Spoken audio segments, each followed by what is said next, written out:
Good morning students. So far we have completed up to chapter 4. Today we are going to start a new chapter, states of matter. तो पहले तो जानते हैं matter क्या होता है ना, हम पहले भी पढ़ चुके हैं. मैटर क्या होता है? Anything that occupies space and has mass and volume that call matter. कोई भी चीज़ जो स्पेस लेती है और उसके पास मास और वॉल्यूम होता है वो मैटर होता है. जैसे ये चॉक है, डस्टर है, फैन है, टेबल है, चेयर है, दीज बुक्स हैं, दीज ऑल आर मैटर. ठीक है. अब there are 3 physical state of matter, solid, liquid and gas. ये हम पढ़ चुके हैं.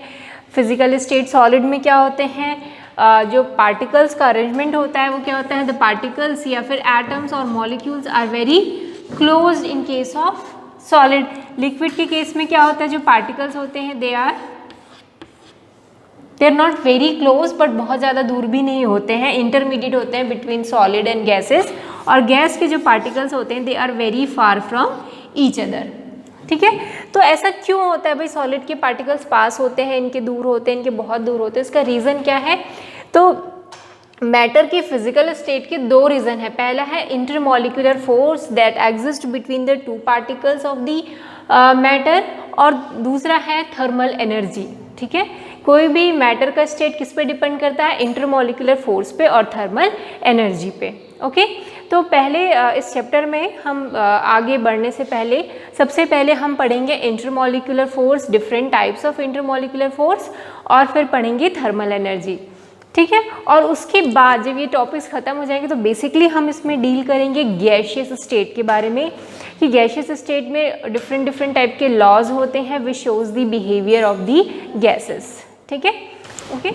So what is intermolecular force?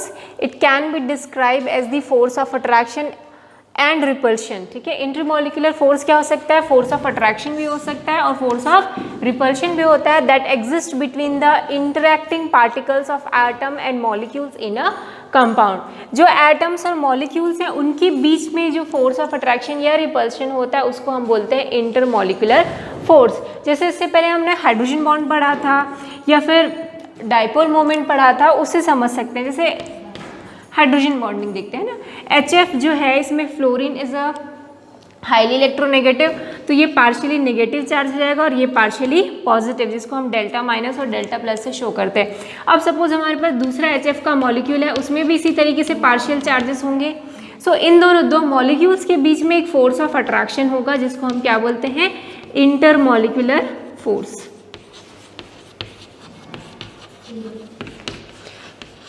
सो ये जो हाइड्रोजन बॉन्ड बना है it is type of intermolecular force. 2 molecule के बीच में ये फोर्स है. So hydrogen bonding it is kind of force of attraction. ऐसे ही फोर्स ऑफ रिपल्शन भी हो सकता है. ठीक है.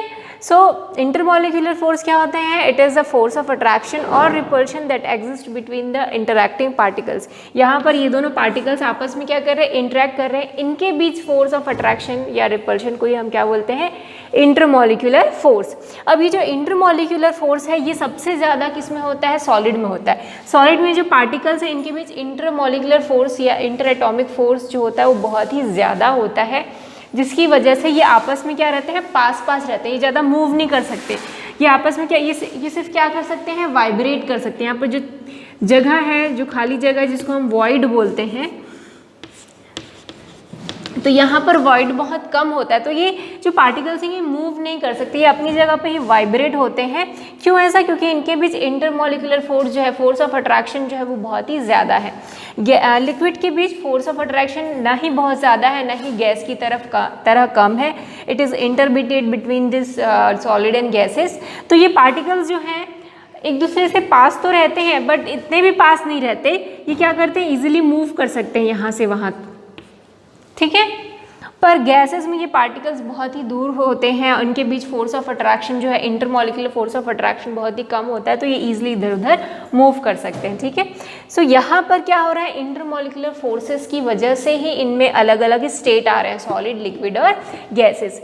अब जो इंटरमॉलिक्यूलर फोर्स ऑफ अट्रैक्शन होता है ना उसको हम वॉन डर वाल फोर्स ऑफ अट्रैक्शन भी बोलते हैं. ठीक है. इसको जो फोर्स ऑफ अट्रैक्शन है, intermolecular force of attraction is also called van der Waals forces. और 3 टाइप की वॉन डर वाल फोर्सेस जो हम पढ़ने वाले हैं. पहला है लंडन फोर्सेस जिसको हम डिस्पर्शन फोर्स कहते हैं, डाइपोल फोर्सेस और डायपोल इंड्यूस्ड डायपोल फोर्सेस और hydrogen bond.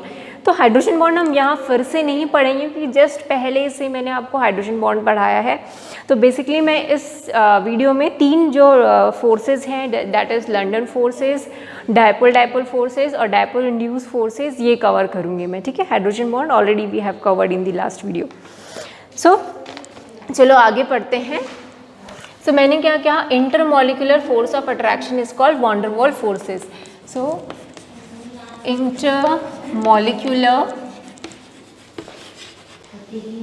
Intermolecular force of attraction is called van der Waals forces. अब ये वॉन डर वाल जो है एक डच साइंटिस्ट था, उसका नाम था योहान्स वॉन डर वाल। उसके नाम पे ये वॉन डर वाल फोर्स रखा गया है, ठीक है। एक डच साइंटिस्ट के नाम पे वॉन डर वाल फोर्स रखा गया है और different types of von der Waals forces होते हैं। सो van der Waals forces include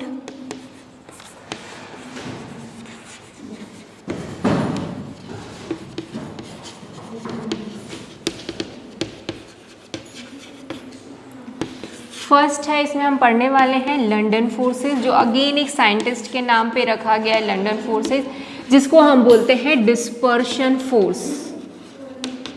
क्या बोलते हैं? Dispersion forces. जो नेक्स्ट है वो है डायपोल फोर्सेस और थर्ड वन है dipole induced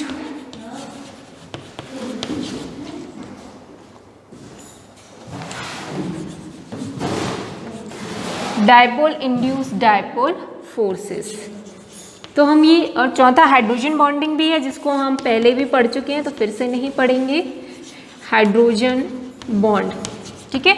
so van der Waals forces include 4 types of forces, London forces और dispersion forces, dipole forces, dipole induced dipole force and hydrogen bond. So in this class we are going to discuss all this kind of forces and thermal energy, ठीक है। सो इसको note down कर लो, फिर हम एक एक करके तीनों फोर्स को डिस्कस करते हैं, ओके। सो फर्स्ट टाइप का वॉन डर वाल फोर्स जो हम पढ़ने वाले हैं वो है लंदन फोर्सेस या फिर डिस्पर्शन फोर्सेस, ठीक है। So it exist in non polar molecule. ये हमेशा किस में होता है? नॉन पोलर मॉलिक्यूल में। तो नॉन पोलर मॉलिक्यूल है मतलब वो इलेक्ट्रिकली न्यूट्रल है, उसमें कोई भी चार्जेस नहीं है और उसमें जो इलेक्ट्रॉन क्लाउड का डिस्ट्रीब्यूशन है वो सिमेट्रिकल है, ठीक है। जो इलेक्ट्रॉन क्लाउड का डिस्ट्रीब्यूशन है वो क्या है? सिमेट्रिकल है। जैसे ये एक एटम ए है, ठीक है, उसमें इलेक्ट्रॉन क्लाउड जो है सिमेट्रिकली डिस्ट्रीब्यूटेड है। ये सपोज न्यूक्लियस है तो न्यूक्लियस की चारों तरफ वो लोग सिमेट्रिकली डिस्ट्रीब्यूटेड है इलेक्ट्रॉन्स, ठीक है। सो ये सपोज ये एटम ए है और ये एटम बी है और ये उनका सिमेट्रिकल डिस्ट्रीब्यूशन है, ठीक है। सो आप इसको लिख सकते हैं symmetrical distribution of electron cloud, ठीक है। जो नॉन पोलर मॉलिक्यूल्स हैं उसमें इलेक्ट्रॉन का सिमेट्रिकली डिस्ट्रीब्यूशन होता है, पर ऐसा हो सकता है कि हमको पता है कि इलेक्ट्रॉन्स हमेशा क्या करते हैं, दे आर ऑलवेज मूविंग, वो हमेशा मूव करते रहते हैं अपने ऑर्बिट्स में, है ना। जो उनका पाथ है उसमें लगातार वो कुछ ना कुछ मूव करते रहते हैं। तो हो सकता है एक टाइम ऐसा आ सकता है कि जो जितने भी इलेक्ट्रॉन्स हैं वो मूव करते करते एक तरफ पहुंच गए, ठीक है ना। जितने भी इलेक्ट्रॉन्स हैं, मैक्सिमम जो इलेक्ट्रॉन है वो इस तरीके से मूव करते करते एक ऐसा टाइम हुआ, एक ऐसा मोमेंट आया कि सारे के सारे इलेक्ट्रॉन एक तरफ शिफ्ट हो गए। तो इलेक्ट्रॉन क्लाउड क्या हो गया? एक तरफ शिफ्ट हो गया उस एटम में। तो जैसे ये एटम ए है तो उसका जो इलेक्ट्रॉन क्लाउड है वो इस तरफ शिफ्ट हो गया, ठीक है। इस तरीके से मोशन हो रहा है, इलेक्ट्रॉन्स लगातार मूव करते जा रहे हैं। तो एक ऐसा पॉइंट आया कि इलेक्ट्रॉन क्लाउड इधर पूरा मूव हो गया, तो ये प्लस चार्ज हो गया, ये माइनस, क्योंकि इधर इलेक्ट्रॉन ज़्यादा हो गए, इलेक्ट्रॉन की डेंसिटी इधर ज़्यादा हो गई क्योंकि इलेक्ट्रॉन क्लाउड इधर चला गया है, ठीक है, मूव करते करते, और इधर पॉजिटिव चार्ज आ गया। पॉजिटिव चार्ज क्या दिखाता है? इलेक्ट्रॉन डेफिशिएंसी, और इधर इलेक्ट्रॉन ज़्यादा हो गए तो इसमें एक इंड्यूस डाइपोल आ जाता है, ठीक है। इधर इलेक्ट्रॉन क्लाउड ज़्यादा हो गया है और इधर इलेक्ट्रॉन क्लाउड कम है, तो यहाँ पर एक इंड्यूस हो जाए, एक डाइपोल इंड्यूस हो गया, मोमेंटरली डाइपोल इंड्यूस हो जाता है, ठीक है, इलेक्ट्रॉन्स के मोशन की वजह से। तो अब इसके बाजू वाला जो एटम है, जैसे ये जो एटम भी है, वो क्या अब इस पर नेगेटिव चार्ज आ गया क्योंकि इलेक्ट्रॉन ज़्यादा हो गया, तो क्या होगा, ये जो एटम बी के जो इलेक्ट्रॉन जो इस तरफ है उसको ये इलेक्ट्रॉन क्या करेगा, रिपेल करेगा, इलेक्ट्रॉन क्लाउड उसको रिपेल करेगा। तो इधर क्या आ जाएगा, पॉजिटिव चार्ज, और इधर इलेक्ट्रॉन क्लाउड इधर शिफ्ट हो गया, इसका भी एटम बी का भी इलेक्ट्रॉन क्लाउड क्या हो गया, उधर शिफ्ट हो गया। समझ में आ रहा है क्या बोल रहे हैं, इधर जो एटम ए है उसका इलेक्ट्रॉन क्लाउड इस तरफ शिफ्ट हो गया, तो ये क्या करेगा, जो उसके पास दूसरा एटम बी है उसको क्या करेगा, डायपोल इंड्यूस कर देगा। कैसे, क्योंकि ये नेगेटिव चार्ज है तो क्या करेगा, यहाँ जितने भी इलेक्ट्रॉन है उसको उस तरफ रिपेल करेगा, रिपेल करने से उधर चला गया ये।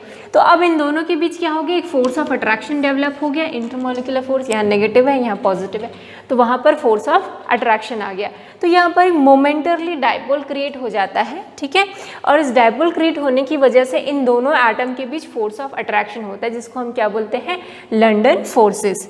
So it is a force of attraction between two temporary dipole, ठीक है। यहाँ पर दो जो डायपोल बने हैं वो टेम्पररी हैं, हमेशा ऐसे रहेंगे नहीं है ना, क्योंकि इलेक्ट्रॉन की मूवमेंट की वजह से इलेक्ट्रॉन क्लाउड इस तरफ शिफ्ट हो गया है। अगेन जब इलेक्ट्रॉन मूव करते करते सब अपनी अलग अलग पोजीशन पर पहुँच जाएंगे तो ये फिर से क्या हो जाएगा, नॉन पोलर हो जाएगा। पर अभी ये क्या बन गया है, पोलर बन गया है। क्यों, because of the electron cloud इस तरफ शिफ्ट हो गया मोशन की वजह से, इलेक्ट्रॉन की मोशन की वजह से।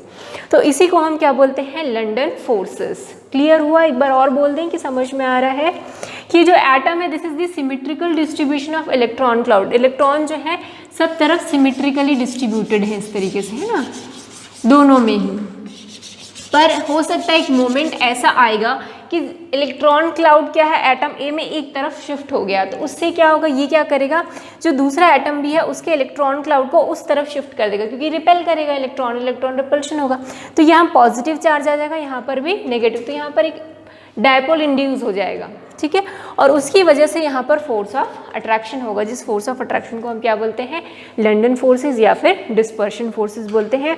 और ये जो डिस्पर्शन फोर्सेस होता है it is always attractive type, मतलब ये एटम्स जो है, चाहे ये मॉलिक्यूल्स बोल दो चाहे ये एटम्स बोल दो, ये दोनों ही आपस में एक दूसरे को क्या करते हैं, अट्रैक्ट करते हैं, ठीक है। So this is a kind of force of attraction.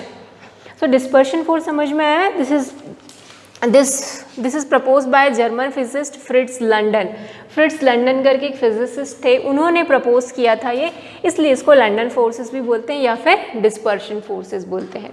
सो ये फर्स्ट टाइप का है फोर्स ऑफ अट्रैक्शन। क्लियर हुआ डिस्पर्शन फोर्स। यहाँ पर इम्पॉर्टेंट बात यह है कि दोनों ही एटम जो है इलेक्ट्रिकली न्यूट्रल थे, पहले दोनों ही नॉन पोलर टाइप के थे, दोनों ही एटम कैसे थे, नॉन पोलर मॉलिक्यूल्स थे। तो नॉन पोलर मॉलिक्यूल्स के बीच में कौन सा फोर्सेस होता है, लंडन फोर्सेस होता है, क्योंकि यहाँ पर क्या है, दोनों ही नॉन पोलर टाइप के हैं, तो इनमें क्या होगा, पोलर थोड़ी देर के लिए इंड्यूस्ड होता है because of the motion of electrons, जो इलेक्ट्रॉन क्लाउड है एक तरफ शिफ्ट हो रहा है, किसमें, एटम ए में। तो ये क्या कर रहा है, इसमें पोलैरिटी इंड्यूस कर दे रहा है, तो इसमें पोलैरिटी इंड्यूस हो गई, तो इधर नेगेटिव चार्ज आ गया, इधर पॉजिटिव चार्ज आ गया, इधर नेगेटिव चार्ज आ गया। तो अब इनके बीच क्या होगा, फोर्स ऑफ अट्रैक्शन होगा, तो ये मॉलिक्यूल्स आपस में एक दूसरे को अट्रैक्ट करेंगे।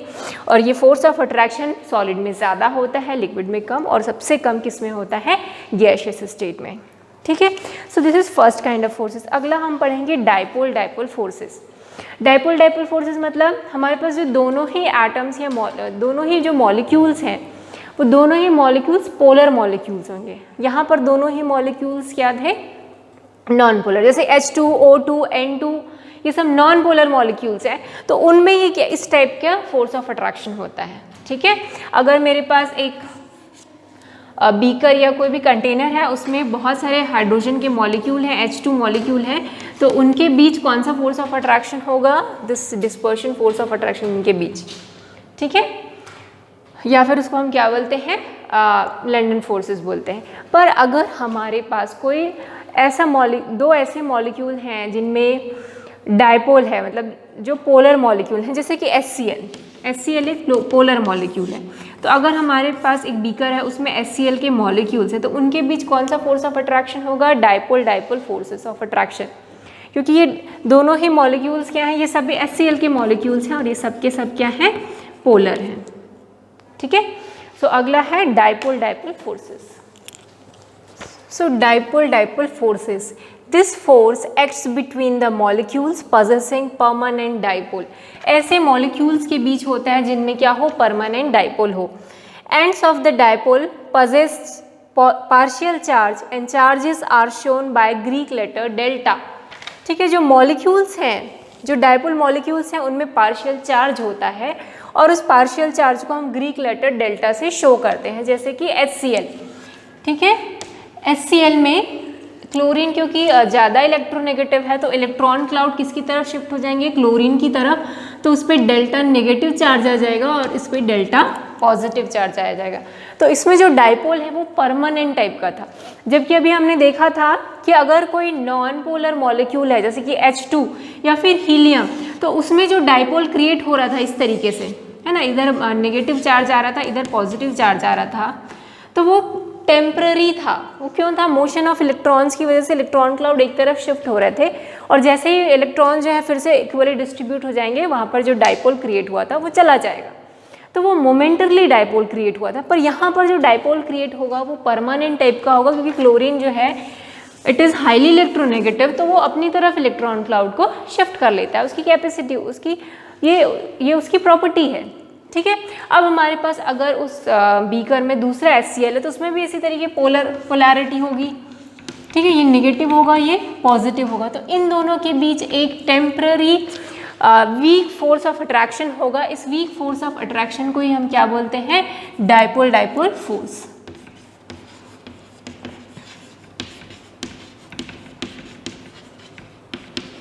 ठीक है, तो इसको हम क्या बोलेंगे, डाइपोल फोर्स।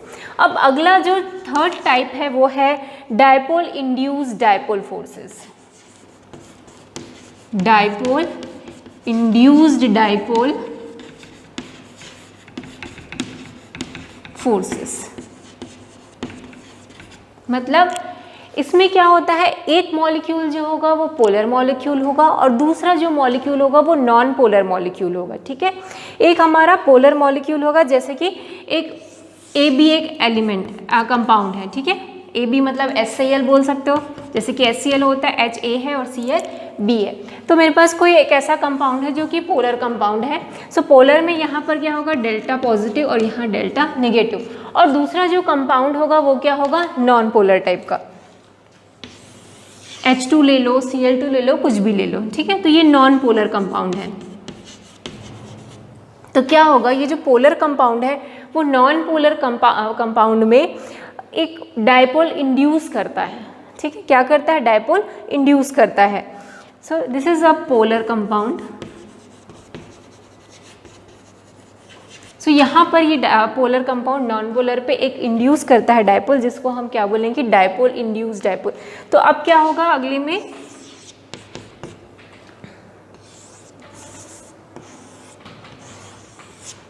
इस पे भी डाइपोल इंड्यूस हो जाएगा।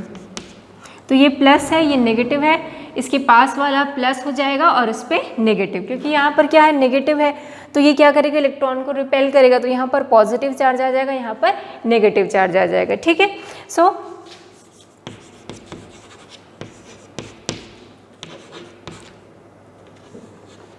तो यहाँ पर जो ये पोलर कंपाउंड है वो नॉन पोलर कंपाउंड में डाइपोल इंड्यूस कर रहा है, और इस वजह से यहाँ पर एक फोर्स ऑफ अट्रैक्शन एग्जिस्ट करेगा, क्योंकि ये नेगेटिव है, ये पॉजिटिव है, आपस में एक दूसरे को क्या करेंगे, अट्रैक्ट करेंगे, तो यहाँ पर एक फोर्स ऑफ अट्रैक्शन हो जाएगा, जिसको हम क्या बोलते हैं, डाइपोल इंड्यूस डाइपोल फोर्सेस। ये किस टाइप में होता है, एक जो कंपाउंड है वो पोलर होना चाहिए और दूसरा कंपाउंड क्या होना चाहिए, नॉन पोलर होना चाहिए।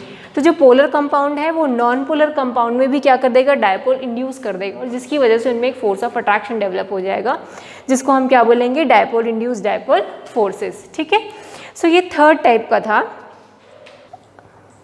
अब नेक्स्ट जो है हाइड्रोजन बॉन्ड, फोर्थ टाइप का, जो हम ऑलरेडी पढ़ चुके हैं।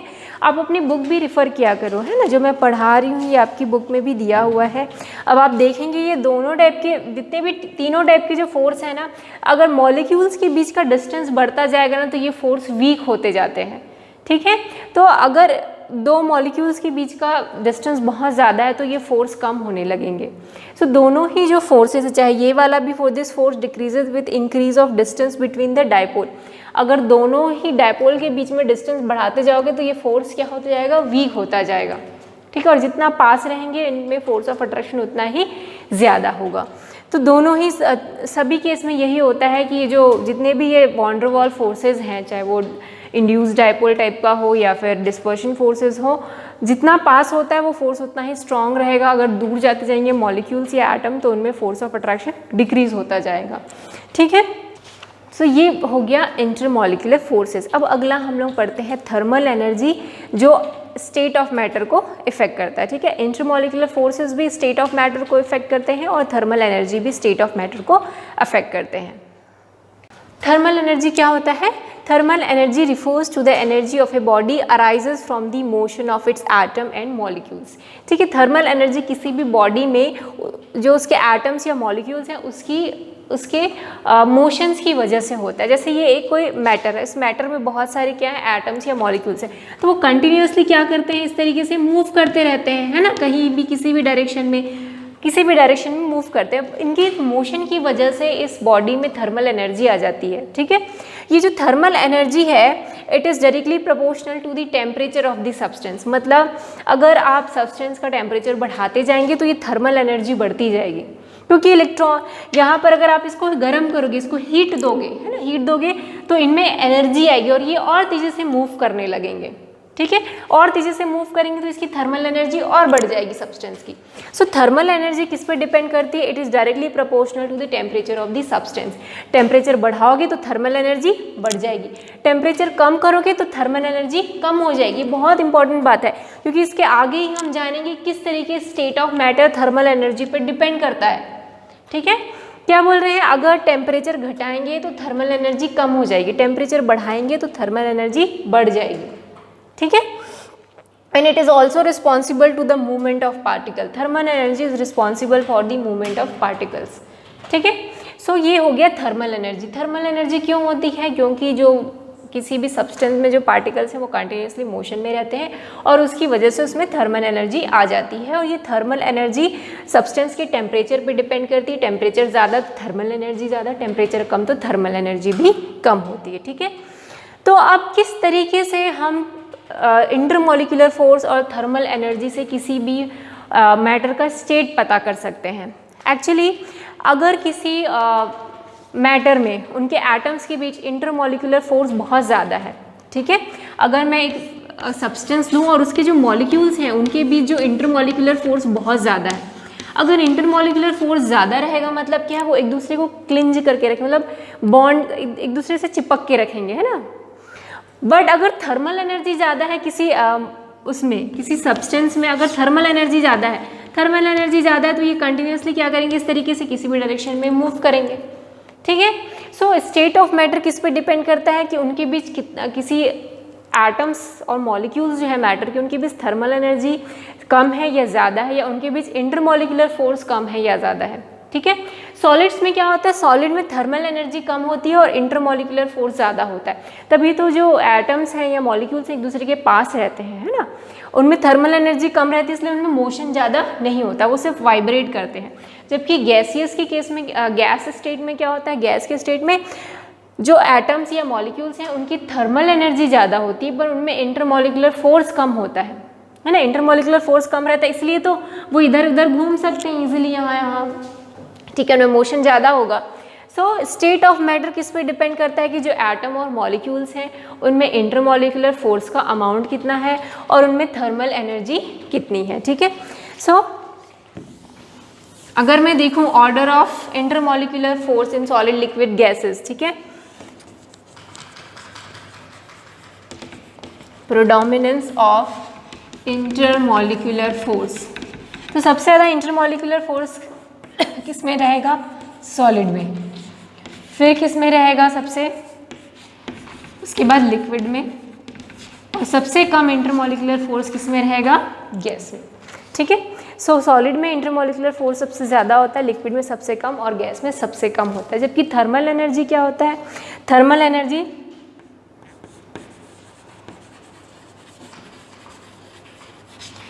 एनर्जी सबसे ज़्यादा गैस में होती है, फिर लिक्विड में होती है, और सबसे कम थर्मल एनर्जी किस में होती है, सॉलिड में। थर्मल एनर्जी किसके लिए रिस्पॉन्सिबल है? They are responsible for the movement of particles. तो हमको पता है कि सॉलिड में पार्टिकल्स का मूवमेंट बहुत कम होता है, इसलिए उसमें थर्मल एनर्जी कम होती है। और पार्टिकल्स जो है सॉलिड में एक दूसरे के पास बहुत रहते हैं, एक दूसरे के करीब रहते हैं। क्यों? क्योंकि उसमें इंटरमॉलिक्यूलर फोर्स ज़्यादा होता है। सो दिस इज़ दी इसकी वजह से intermolecular force and thermal energy are responsible for the state of matter. अब जैसे देखो आपको गैस को लिक्विफाइड करना है या गैस को सॉलिड स्टेट में चेंज करना है, तो आपको क्या करना पड़ेगा? अगर गैस को सॉलिड स्टेट में करना है, चेंज करना है, तो हम क्या करते हैं? हम प्रेशर अप्लाई करते हैं। जैसे हमारे पास ये एक पिस्टन है, पिस्टन में एक गैस रखी हुई है। अब आपको इसको लिक्विड स्टेट में चेंज करना है, तो आप क्या करते हो? उसमें प्रेशर अप्लाइड करते हो। प्रेशर अप्लाइड करने से क्या होता है कि जो एक दूसरे ये जो मॉलिक्यूल्स हैं एक दूसरे के करीब आ जाएंगे। ठीक है, इस तरीके से प्रेशर अप्लाई किया तो ये जो मॉलिक्यूल्स पहले दूर दूर थे वो एक दूसरे के क्या हो गए? पास आ गए। पर क्या सिर्फ प्रेशर अप्लाई करने से सॉलिड लिक्विड में चेंज हो जाता है? नहीं, हमको क्या करनी है? थर्मल एनर्जी भी कम करनी है। थर्मल एनर्जी किस पर डिपेंड करती है? टेम्परेचर पे। मतलब हमको प्रेशर तो अप्लाई करना ही है, साथ में हमको टेम्परेचर भी क्या करना पड़ेगा? डिक्रीज करना पड़ेगा। क्योंकि टेम्परेचर डिक्रीज करेंगे तो थर्मल एनर्जी कम हो जाएगी। थर्मल एनर्जी कम हो गई तो मूवमेंट कम हो जाएगा पार्टिकल्स का। ठीक है, और हम सॉलिड में यही चाहते हैं कि पार्टिकल्स का मूवमेंट कम रहे, लिक्विड में भी यही होता है, पार्टिकल्स का मूवमेंट कम रहे। तो अगर हमको गैस को लिक्विफाई करना है या गैस को सॉलिड स्टेट में चेंज करना है, तो हमको क्या करना पड़ेगा? प्रेशर भी अप्लाई करना है ताकि इनके बीच का डिस्टेंस कम हो जाए, और हमको टेम्परेचर भी कम करना है ताकि उनकी थर्मल एनर्जी कम हो जाए। क्योंकि हमको अगर सॉलिड में चेंज करना है तो सॉलिड की थर्मल एनर्जी हमको कम चाहिए। ठीक है, जबकि अगर सॉलिड को गैस में चेंज करना है तो आपको उसकी थर्मल एनर्जी बढ़ानी पड़ेगी, और थर्मल एनर्जी बढ़ाने के लिए हमको टेम्परेचर बढ़ाना पड़ेगा। मतलब सॉलिड को क्या करना पड़ेगा? हीट करना पड़ेगा। सॉलिड को हीट करेंगे तो उनके पार्टिकल्स की थर्मल एनर्जी बढ़ जाएगी और वो किस में चेंज जाएंगे? लिक्विड, लिक्विड से गैस में चेंज हो जाएंगे। सो इस तरीके से किसी भी जो मैटर है उसका स्टेट किस पर डिपेंड करता है कि उनमें इंटरमॉलिक्यूलर फोर्स कैसा है और उनके जो पार्टिकल्स हैं उनमें थर्मल एनर्जी कैसी है। ठीक है, सो ये हो गया intermolecular forces versus thermal interaction. आगे जो हम पढ़ेंगे गैसियस स्टेट के बारे में, क्योंकि इस चैप्टर में पूरा हम गैसेस के बारे में ही पढ़ने वाले हैं और different laws which tells us the behaviour of the gases. ठीक है, और बहुत सारे लॉ हैं, बॉयल्स लॉ है, चार्ल्स लॉ है, उसके बाद गै-लुसैक्स है, एवोगैड्रोस लॉ है, और उसके बाद है आइडियल गैस इक्वेशन जो बहुत इंपॉर्टेंट है। ठीक है, PV=nRT। और लास्ट जो इसका टॉपिक रहेगा वो है behaviour of real gases, deviation from ideal gas behaviour. क्योंकि ये जो लिक्विड स्टेट है, लिक्विफिकेशन ऑफ गैसेस हैं, ये आपकी कोर्स से हट चुके हैं। ठीक है, इस वीडियो में कोई डाउट हो तो just let me know. Thank you.